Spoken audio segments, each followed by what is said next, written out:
DJ, I don't know how closely you've been following what's been going on with Max Holloway this week. If so, just give us your thoughts on what's going on with him and how disappointing this must be for him. Yeah, of course, very unfortunate for Max. He must be devastated. Train all those months and get ready for a fight, and something like this happens. Can't imagine how he feels. I never got to talk to him yet, but hopefully I'll get to see him and give him some good words. Yeah, from all indications, I mean, the official line was he's experienced concussion-like symptoms. Have you ever gone through something like that in your career, where maybe you weren't going into a fight completely there in terms of something bad happening in camp? You know what? I never had any concussion-like symptoms. Hopefully that he doesn't, because that's some dangerous stuff. I would get a lot, because there's so much pressure on the line, and you got everything riding on it, and I would get sinus infections a lot, actually. I think kind of stressed myself out, and I'd always get sinus infections all the time. But concussions, no, that's a different, something new. Yeah, different level. At this point, would you just advise him to take as much time off as he really needs, whether it's 2 months or a year? You know what? I mean, I don't know. We don't know what it is too. So yeah, but yeah, Max, take care of his health, of course. He's got kids. He's got, and great fighter. Did it all already. You've been in the sport for a very, very long time, and tonight Ronda Rousey's the first female being inducted to the Hall of Fame. What does that kind of say about where we are in the sport now compared to when you first started? Yeah. Much bigger the sport is now, that's for sure, and it just grew on all levels, from weight classes to females, and it's just great to see where the UFC is today.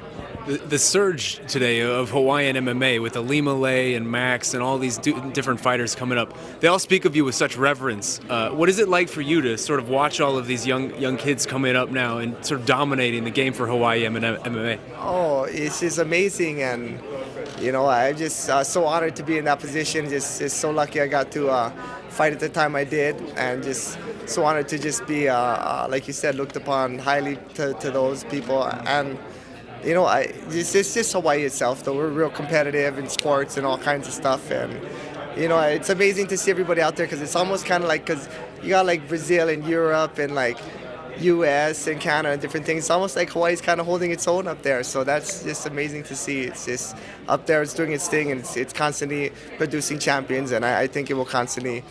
There are a lot of champions that come out from there. You got guys of your era now, Chuck and Tito, coming back. I'm just curious for your opinions.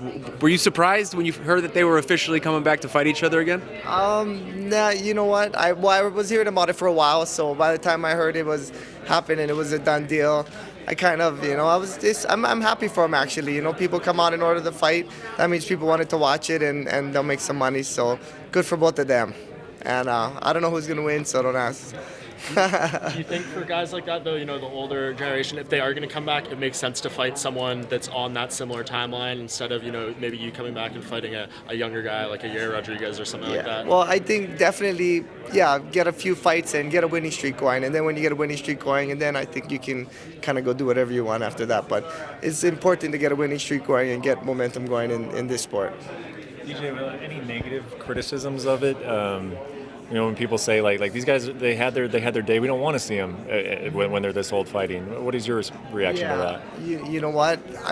We're just gonna have to see what the people say. If they make money and people buy the fight and people watch the fight and they make money, then I'm proud of them. I'm proud of them that they both got paid.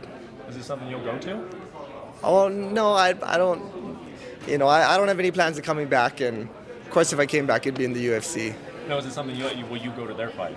Oh, yeah, of course I will. I know the guys, and I'm kind of interested to see, because I know what happened in the first two fights in the build-up. So I want to see. I want to see what happens for sure. I'll be tuning in to see what happens. You said if you ever came back, it would be in the UFC. But do you think that there is some positives in the way they're doing it, with a one-off type deal with a promoter like Oscar De La Hoya instead of being in a promotion like the UFC? Do you like that model?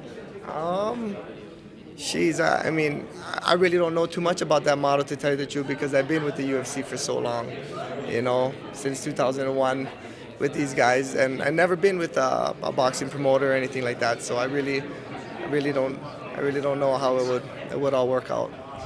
Tito just retired, but Chuck's coming off a very long layoff. Do you have any advice for him, sort of get on that process of coming back from a long retired layoff? Oh Oh man, I don't know how anybody could get ready for that. Like I wouldn't know what to say. You know, I think he's just gonna know in his heart and his mind where he feels. And yeah, man, it is tough though, right? You're coming off a layoff and the ring rust, and then you get there and you do all the talking, and then then a fight finally has to happen, and yeah, it's a intense thing.